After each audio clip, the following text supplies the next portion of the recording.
Sofa model ஆட்சியில இந்த நண்பாசங்களுக்கெல்லாம் இந்த பொய் செய்தி ஃபேக் செய்தியை பரப்புறதுவே வேலையா வச்சுட்டு இருக்காங்க.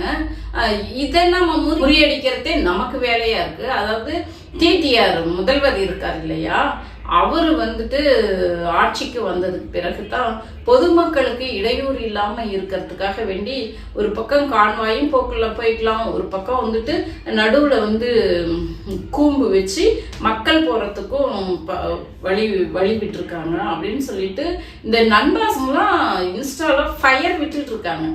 ஃபேக் ஐடி ஏன்னா ஃபேக்கான நியூஸை சொல்லிட்டே இருக்காங்க. பாத்தீங்களா, எங்க அண்ணன் முதல்வரானதுக்கு அப்புறம் இந்த மாதிரி பொதுமக்களுக்கு இடையூறு இல்லாம போயிட்டு வர்றாரு.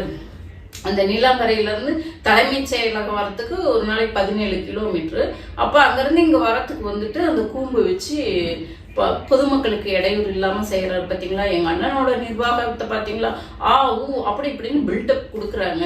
இது 2021 திராவிட முன்னேற்ற கழக திராவிட மாடல் ஆட்சியிலேயே எங்களுடைய முன்னாள் முதல்வரும் தலைவர் இந்த சிஸ்டம் கொண்டுட்டு வந்துட்டாங்க.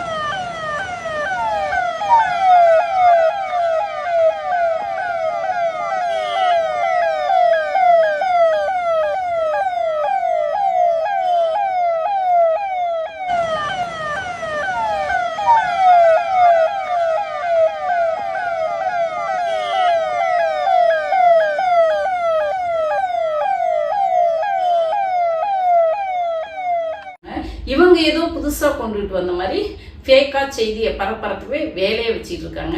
இதுக்கு தான் நாங்க சொல்றோம், நீங்க ரீல் அரசியல இருந்து எப்ப ரியல் அரசியலுக்கு வரப்போறீங்க, ரீல் கூட பண்றீங்க, அது உண்மையா பண்ணுங்க, உண்மையா சொல்லுங்க அப்படின்னு சொல்லிட்டு நம்ம கேட்டு இருக்கோம். முதலமைச்சர் கான்வாய் செல்லும் போது பொதுமக்களுக்கு சிரமங்கள் ஏற்படுவதை தவிர்க்க முதலமைச்சர் விஜய் அறிவுறுத்தலின்படி மாற்று போக்குவரத்து ஏற்பாடு செய்யப்பட்டுள்ளது.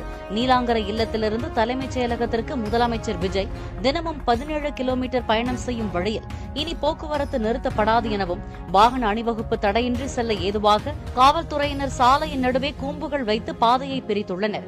சாலையின் ஒருபுறத்தில் முதலமைச்சரின் கான்வாய் வாகனங்கள் செல்லும் போது மறுபுறத்தில் பொதுமக்களின் வாகனங்கள் வழக்கம் போல் செல்ல அனுமதிக்கப்படுகிறது.